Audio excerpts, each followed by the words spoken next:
Bienvenue à Langogne en Lozère pour suivre le 4e rendez-vous du championnat de France d'enduro. Située dans un écrin de verdure au bord du somptueux lac de Nossac, cette petite ville est bien souvent le point de départ de rando pour bon nombre d'enduristes.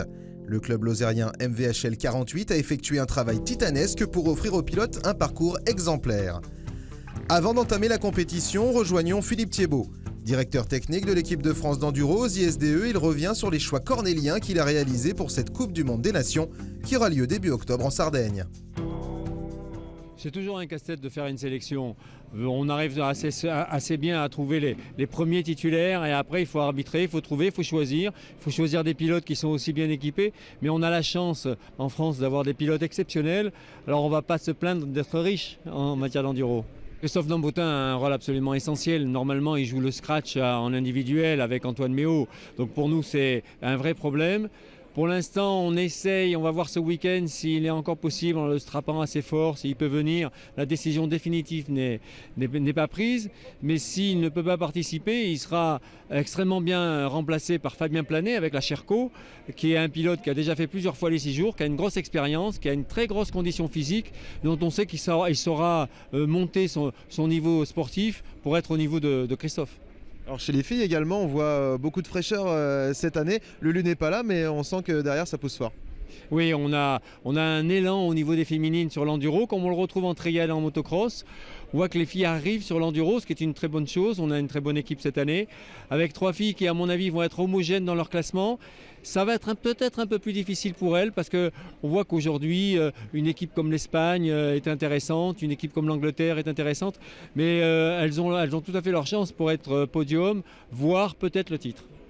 Ça se passe en Sardaigne, donc un endroit magnifique, mais on est pratiquement sur les terres de, on va dire, les concurrents les plus sérieux qui sont les Italiens. Est-ce que ça joue un rôle, l'endroit où ça se passe ? Oui, ça joue un rôle très important. C'est exactement comme s'il s'agissait pour un match de rugby de jouer chez l'adversaire. On est exactement dans les conditions les plus difficiles pour nous. Gagner en Italie, devant les Italiens, devant leur public, devant l'ensemble de l'ambiance qu'il y aura là-bas, ça serait absolument un exploit extraordinaire.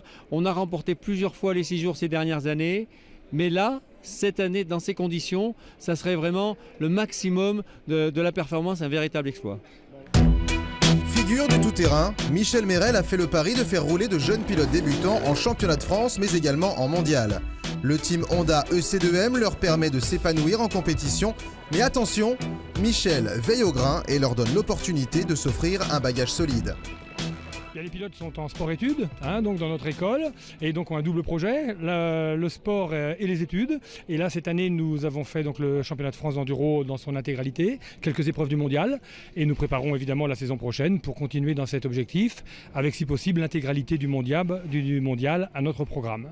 Notre programme est très large, on fait également du motocross, on fait également du cross-country, donc les pilotes sont encore dans des années de préparation très polyvalentes et au fur et à mesure que l'on va avancer en âge, on va déterminer la stratégie pour aller chercher la catégorie où ils seront les meilleurs. C'est pas facile pour eux parce qu'effectivement je suis assez exigeant, donc c'est vrai qu'on attend d'eux du résultat, on attend d'eux de la performance, on a une structure qui est mise à disposition et qui leur permet de bénéficier d'avantages assez importants dans le cadre de la logistique matérielle avec Honda, la logistique technique, la logistique humaine. Donc c'est vrai qu'on a un équilibre à trouver entre ce qui est mis à leur disposition et les performances qu'ils doivent aller chercher. Pour l'instant, on va dire quand même qu'avec 7 titres de champion de France en 3 ans, ça se passe pas mal, quoi. La plupart des teams sont équipés avec des pilotes dont la partie scolaire est terminée. Ils se consacrent à la compétition à 100%. Nous, il faut trouver l'équilibre pour faire en sorte effectivement que jusqu'au bac, au minimum, et encore après, on puisse préparer le bagage d'avenir qui, en complément du bagage sportif, leur permettra d'être des pilotes très accomplis et d'avoir un avenir après la moto, quoi. Pour guider ces jeunes vers la victoire, Michel a su s'entourer. Champion du monde par équipe et plusieurs fois vice-champion du monde en individuel, Sébastien Guillaume apporte un sérieux coup de pouce aux jeunes du team EC2M. Ma fonction elle est simple, j'aide un peu les jeunes pilotes de chez Michel Merel. Donc je les aide à repérer les spéciales et puis le jour des courses, si les trajectoires ont été modifiées, je leur indique à l'entrée des spéciales. Et puis voilà, je les conseille, je les remotive dans les moments un peu difficiles. Et voilà, donc c'est une fonction simple, mais j'essaie de leur apporter mon expérience après mes 15 années d'enduro à haut niveau. Donc voilà, j'essaye de les aider.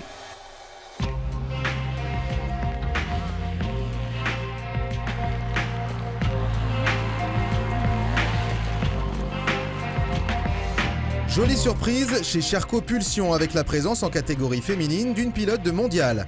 Jessica Gardiner est australienne et profite de son passage en France pour participer au championnat national. This weekend I was obviously racing in St. Floor last week for the Fun Around the World Championships.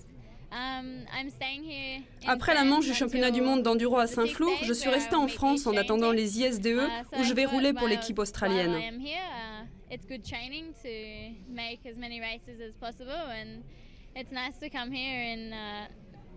Rester ici me permet de m'entraîner et je fais un maximum de courses.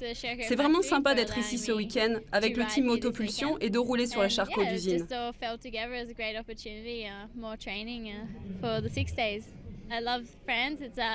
Je suis très contente, c'est une très bonne opportunité pour moi. La France est un très beau pays, mais je retourne à la maison après les 6 jours et je ne sais pas encore ce que je ferai l'an prochain. Il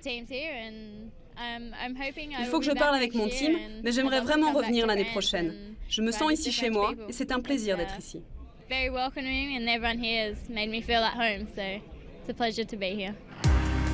Et Jessica se sent si à l'aise en France qu'elle s'impose sur la première journée. 3 spéciales à réaliser 2 fois et des parcours techniques en liaison. Programme réalisé avec succès, 51 secondes devant Géraldine Fournel. Samantha Tichet termine 3e à seulement 5 secondes de Géraldine.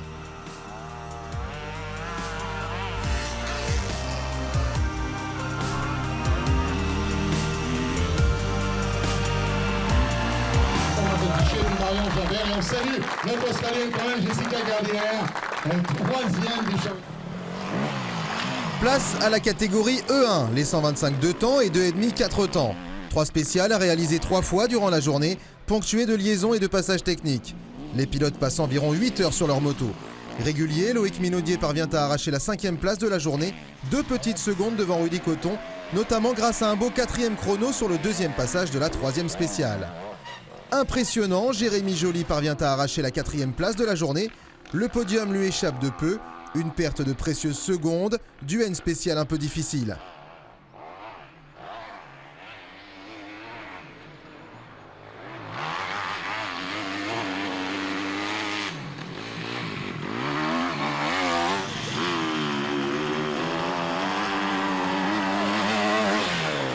La 3e marche du podium revient à l'ancien crossman Anthony Boissière. Pour sa 2e saison en enduro, il s'offre de solides résultats, notamment grâce à ses aptitudes sur les sauts et dans le défoncé. Anthony arrache 4 fois le 2e chrono en spécial et termine ainsi dans le trio de tête.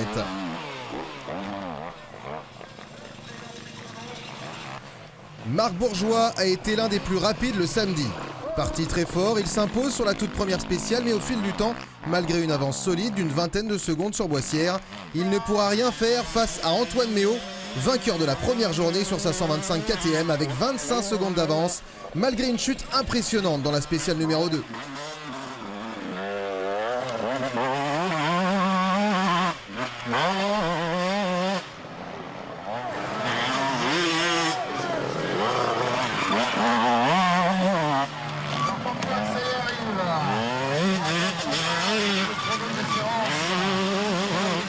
Ça a été un peu difficile ce matin, il a fallu que j'ouvre la ligne qui était vierge et avec une 125 c'est pas évident, je manquais un peu de traction donc Marc Bourgeois a fait un très bon temps. Et dans la 2e spéciale j'ai fait une erreur, j'ai voulu un peu trop en faire et je suis tombé dans la dernière montée et je me suis fait un petit peu mal mais j'ai eu beaucoup de chance donc ça n'a pas gêné sur le reste de la course, il a fallu remettre la moto en état pour la 3e spéciale mais dans l'ensemble c'était vraiment une belle course et une très belle organisation. Place aux plaques rouges de la catégorie Enduro 2. Les 2,5 2 temps et 4,50 4 temps. Après avoir réalisé le 3e chrono par 2 fois en spécial, Romain Boucardet parvient à se hisser à la 5e position. Mais avec plus de 20 secondes de retard sur le 4e et une fin de journée difficile avec un 8e chrono sur la dernière spéciale, il peut difficilement espérer mieux. Le 4e de cette première journée de compétition n'est autre que Pierre Vissac, impressionnant vainqueur de la toute première spéciale au bord du lac de Nossac. Il parvient avec régularité à conserver le 4e rang, mais difficile de monter sur le podium avec un retard de 34 secondes sur le 3e.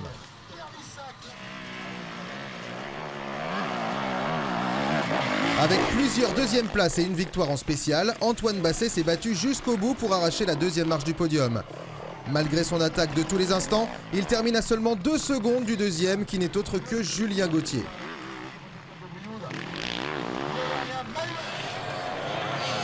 Une chute dans le pierrier de la 3e spéciale aurait pu lui coûter la 2e place, mais Julien a su rebondir et son attaque tout au long de la journée est payante. Il monte sur la 2e marche du podium.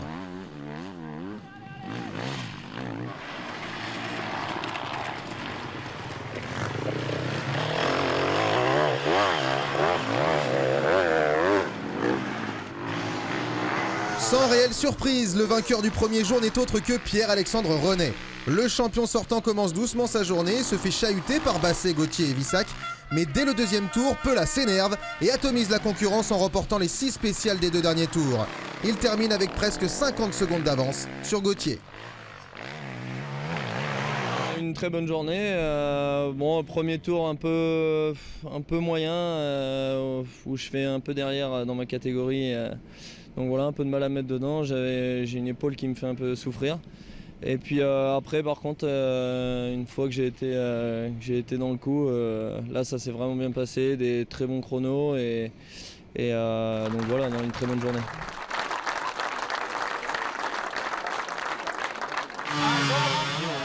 Place au gros bras de la catégorie E3, les grosses cylindrées. En réalisant le 5e chrono de chacune des spéciales, Alban Dauphin prend logiquement le 5e rang de la journée devant Vincent Charbonnier. Mais difficile pour lui d'espérer rentrer dans le top 4 composé des ténors de la catégorie. Il concède presque 1 minute au 4e. Des écarts assez larges dans la catégorie E3 avec une 4e place de Rodrigue Tin. Le pilote de l'équipe de France pour les prochains ISDE termine à plus d'1 minute 50 du temps de référence.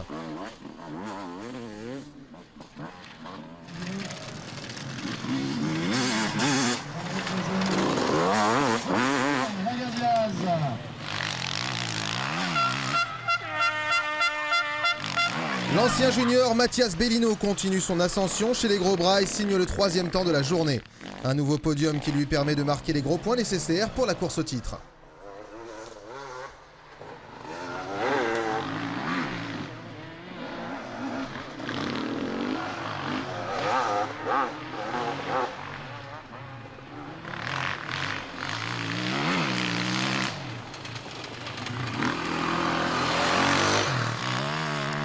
De son côté, le très expérimenté Manuel Bepard termine 2e avec au minimum une 3e position sur chaque spéciale. Il se paye même le luxe d'en remporter 2. À la fin de la journée, il termine à un peu moins de 40 secondes du leader.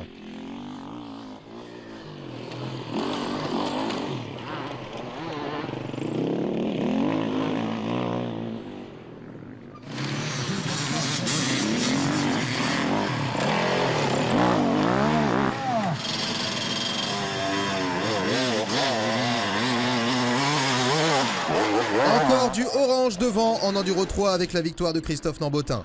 Malgré sa rupture des ligaments du pouce, il a serré les dents et termine en tête. Sûrement absent aux ISDE suite à une opération, il n'est pas encore sûr de participer à la finale de Voray-sur-Arzon fin octobre, ce qui laisserait le champ libre à Bellino et Albepard pour le titre.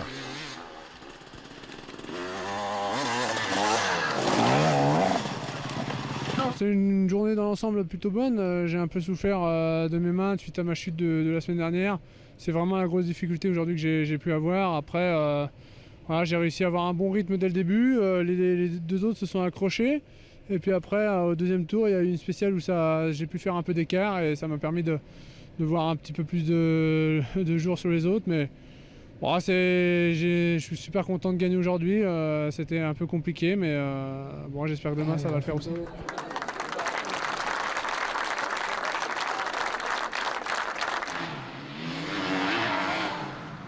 Chez les juniors, les pilotes de moins de 23 ans, Jérémy Carpentier du team EC2M monte sur la 3e marche du podium.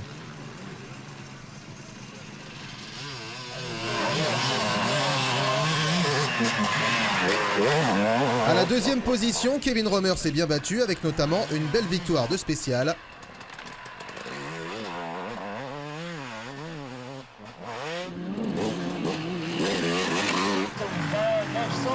Mais au-dessus du lot et avec une grande majorité de spéciales remportées, Loïc Larieux s'impose le samedi avec 1 minute 16 d'avance sur Romer.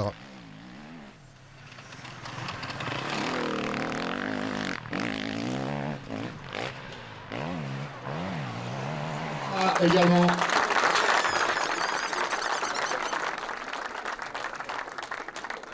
Merci.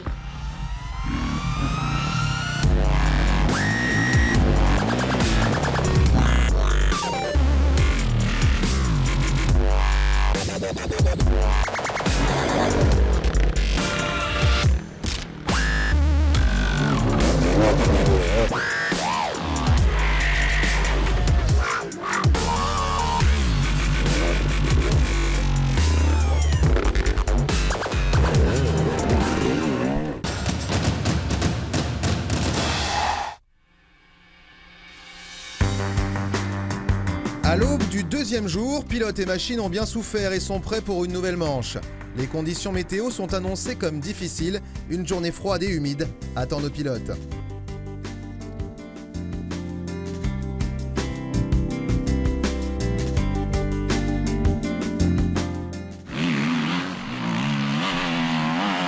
Dans la catégorie E1, on prend les mêmes et on recommence. Loïc Minaudier prend la 4e position après 6 spéciales piégeuses et truffées d'ornières.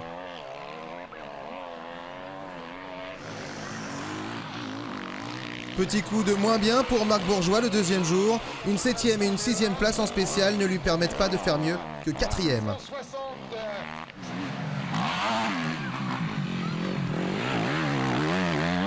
Régularité de métronome pour Jérémy Joly. Il enchaîne les 2e et 3e chronos pour prendre finalement la 3e position du dimanche à moins d'1 minute du vainqueur.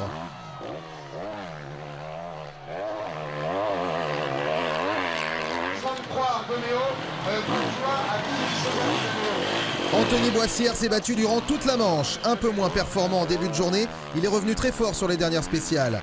Une erreur du leader dans la toute dernière banderolée aurait pu lui offrir la victoire, mais il se contente de la 2e place à 17 secondes. Antoine Méo a eu très chaud lui pour cette manche du dimanche. Après avoir quasiment tout gagné depuis le matin, il est victime d'une grosse chute dans la toute dernière spéciale. Il perd 20 secondes, mais possédait assez d'avance pour s'imposer une nouvelle fois.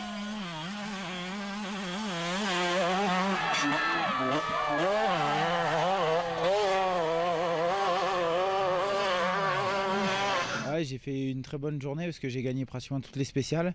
Et dans la dernière, je voulais récupérer les 4 secondes qui me manquaient sur René pour faire le scratch. Et j'ai chuté assez fort et du coup j'ai perdu un petit temps, mais je gagne quand même ma catégorie, donc c'est déjà l'essentiel. Avec cette victoire, Antoine Méo s'assure le titre de champion de France E1, une manche avant la fin de la saison.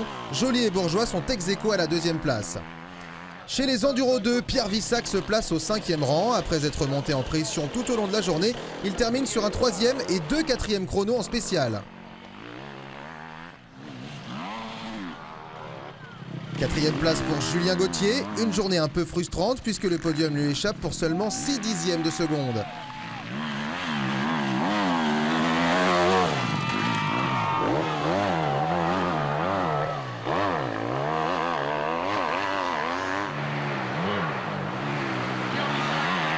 Le podium, Alexandre Kerrer l'a bien mérité. 6e le premier jour, il s'est bagarré avec Gauthier tout le dimanche pour monter sur la 3e marche.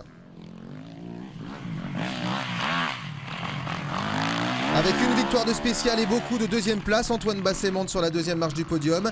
Il parvient à prendre 56 secondes d'avance sur Kerrer, mais impossible d'aller chercher la tête. 1 minute 27 le sépare du leader. La victoire qui revient une nouvelle fois à Pierre-Alexandre René. Victorieux sur 8 des 9 spéciales de la journée, il termine avec un boulevard d'avance pour s'offrir un superbe doublé en Enduro 2.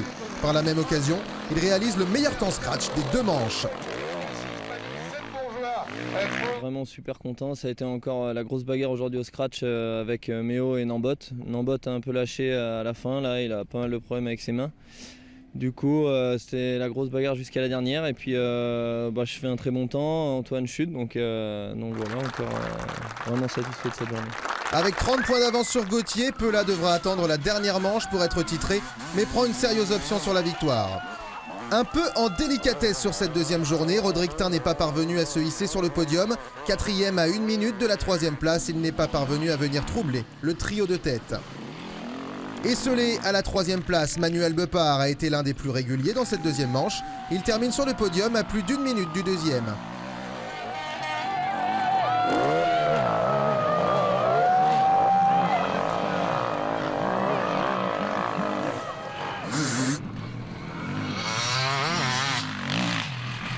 En mesure d'aller chercher la victoire, Mathias Bellino n'a rien lâché. Avec 3 victoires de spécial, il est revenu sur le leader et y a cru jusqu'au bout. Il doit finalement se contenter de la 2e place à 33 secondes, mais devient un concurrent de plus en plus sérieux. Christophe Nambotin réalise lui aussi un beau doublé sur ce 4e rendez-vous du championnat. En souffrance sur la fin de journée, il est tout de même parvenu à conserver de l'avance acquise le matin.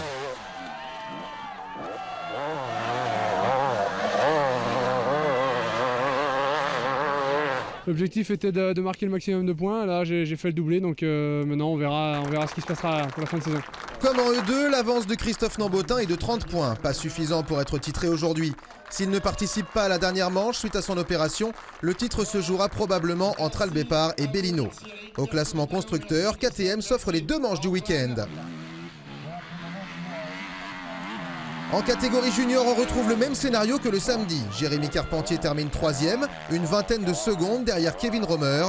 Loïc Larieux, de son côté, gagne la totalité des 9 spéciales de la journée et termine avec 1 minute 30 d'avance.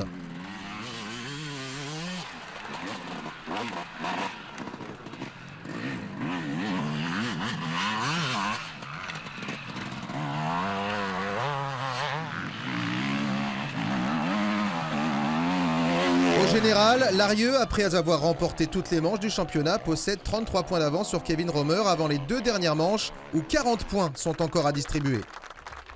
Applaudissements pour ce podium. Chez les filles, les chronos ont été serrés durant toute la journée. Cette fois-ci, Juliette Bérez prend la 3e place. Géraldine Fournel est classée 2e après une journée solide malgré les conditions climatiques difficiles. Beau doublé de l'Australienne Jessica Gardiner qui va remporter les 6 spéciales de la journée et s'imposer une nouvelle fois. Invitée sur la manche et donc hors classement, cela permet aux autres filles de remonter d'un cran et notamment à Marion Gimbert de monter sur le podium. Géraldine Fournel est en tête du championnat avec 18 points d'avance sur Juliette Bérez, 20 sur Marion Gimbert. C'est terminé pour ce magnifique rendez-vous lozérien. On se retrouve pour les 2 dernières manches de la saison, les 26 et 27 octobre à Vorey-sur-Arzon, dans les magnifiques gorges de la Loire. Salut!